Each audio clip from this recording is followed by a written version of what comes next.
Welcome to the LJS, the oldest and, so far, the largest community in the liberal movement, with about 2,000 members. This is the congregation's third home. The first, originally a chapel, was acquired at our foundation in 1910. It has long since disappeared under a block of flats near the Baker Street end of Park Road. The second, purpose-built on this site and opened in 1925, was badly damaged in an air raid in November 1940.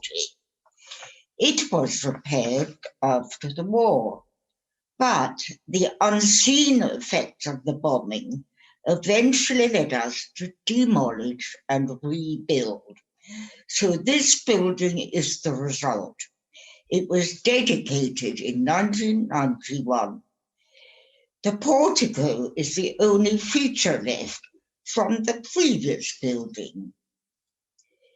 Now, here in the foyer between the great entrance doors, the focus is on our Shoah Holocaust Memorial, a block of Kilkenny limestone fashioned by the renowned sculptor H. Kapoor.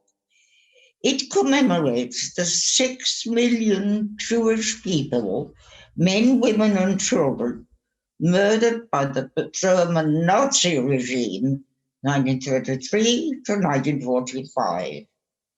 The inscription we have vowed to remember is adapted from a poem, The Oath, by Abram Shalomsky. From the memorial, you could see through the slot directly to the ark containing the scrolls and the Ner Tamid, the eternal light. The juxtaposition is deliberate. When we rebuilt, we knew we would have a Shoah memorial in this location, even though it took us 6 years to find the right artist. Now we move into the sanctuary. Above the doors from the foyer, there's an inscription, Baruch atah b'voecha, u'baruch atah b'tzetecha. Blessed shall you be as you enter, and blessed shall you be as you go out. Comes from Deuteronomy 28:6.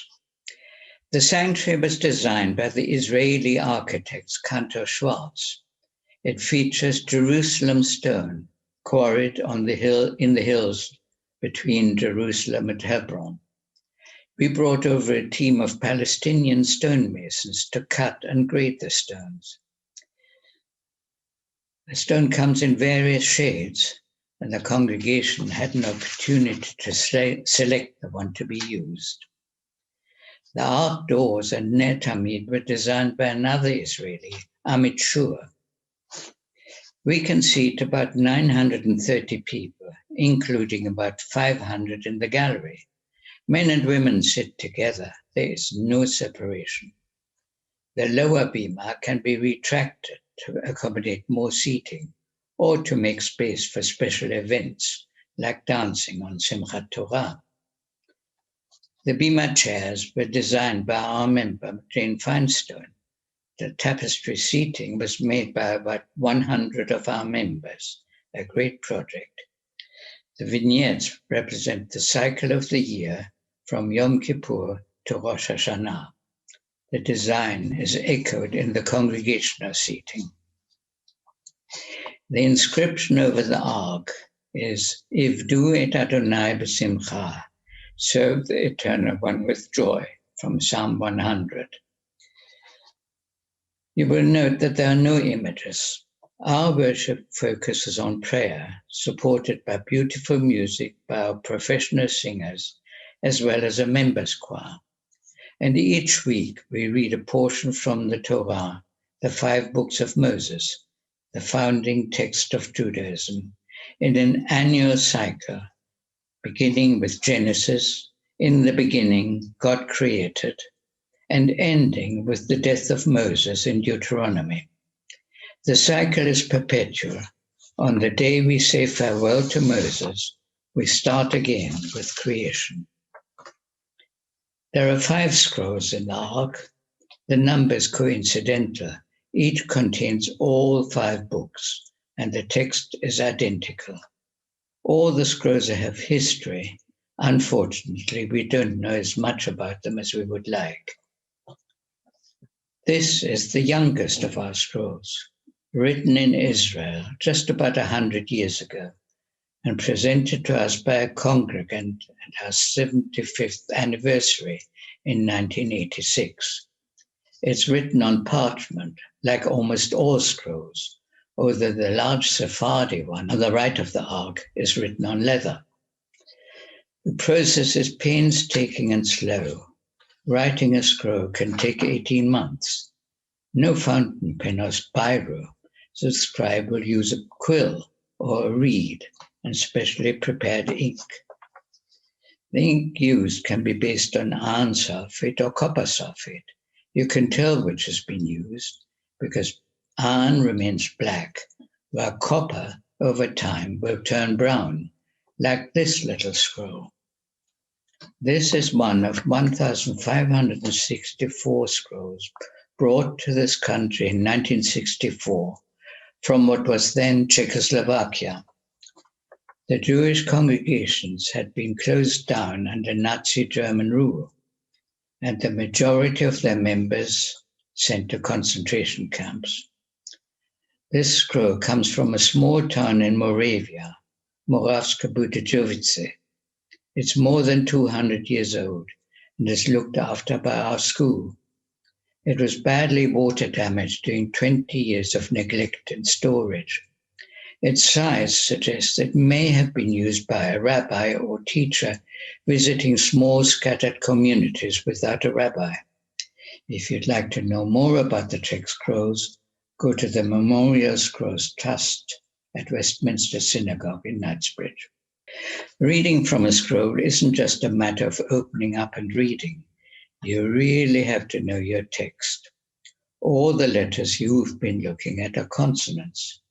Vowels in Hebrew are represented by symbols mostly below the consonants, and a change in vowel can give a word an entirely different meaning.